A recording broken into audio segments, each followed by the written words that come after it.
Hello guys, നമ്മൾ ഇന്ന് ഉണ്ടാക്കാൻ പോകുന്ന റെസിപ്പി കോളിഫ്ലവർ ഫ്രൈ ആണ്. അതിൻ്റെ കൂടെ സൈഡായിട്ടൊരു ചട്നിയുമാണ്. സോ നമുക്ക് റെസിപ്പിയിലേക്ക് പോകാം. സോ അതിനു മുന്നേ നമ്മുടെ വീഡിയോ ഇഷ്ടപ്പെട്ടാൽ ലൈക്ക്, ഷെയർ ആൻഡ് സബ്സ്ക്രൈബ്.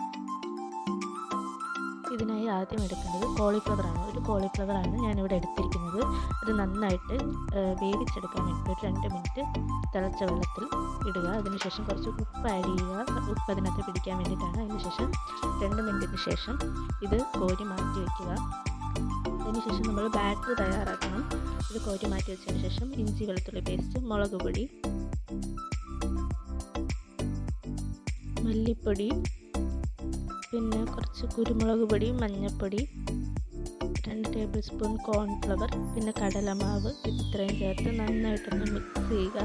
അതിനുശേഷം ആവശ്യമായ വെള്ളം ഒഴിച്ച് ബാറ്റർ നന്നായിട്ട് മിക്സ് ചെയ്ത് ഈ ഒരു കൺസിസ്റ്റൻസിയിൽ വേണം ബാറ്റർ മിക്സ് ചെയ്യാൻ വേണ്ടി. അതിനുശേഷം നമ്മുടെ കോളിഫ്ലവർ അതിലേക്കിട്ട് നന്നായിട്ട് മിക്സ് ചെയ്തെടുക്കുക.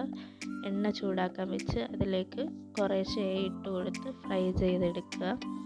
ആ ഒരു ഫ്ലേവറിനായി കറിവേപ്പില കൂടി ഇട്ട് കൊടുക്കുന്നുണ്ട്. അതിനുശേഷം നമുക്ക് കോരി മാറ്റാം. നന്നായിട്ട് ഫ്രൈ ചെയ്ത് ഫ്രൈക്ക് ആവശ്യമായിട്ടുള്ളൊരു സിമ്പിൾ ചട്നിയാണ് ഉണ്ടാക്കുന്നത്. അതിനായി മുളക് പൊടി, ഉപ്പ്, കുറച്ച് വെളിച്ചെണ്ണ, വിനാഗിരി, പിന്നെ ആ ഒരു കൺസിസ്റ്റൻസിയിലേക്ക് എത്തിക്കാൻ വേണ്ടി കുറച്ച് വെള്ളം.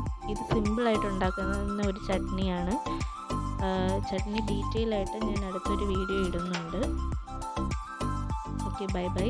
വീഡിയോ എല്ലാവർക്കും ഇഷ്ടപ്പെട്ടെന്ന് വിശ്വസിക്കുന്നു.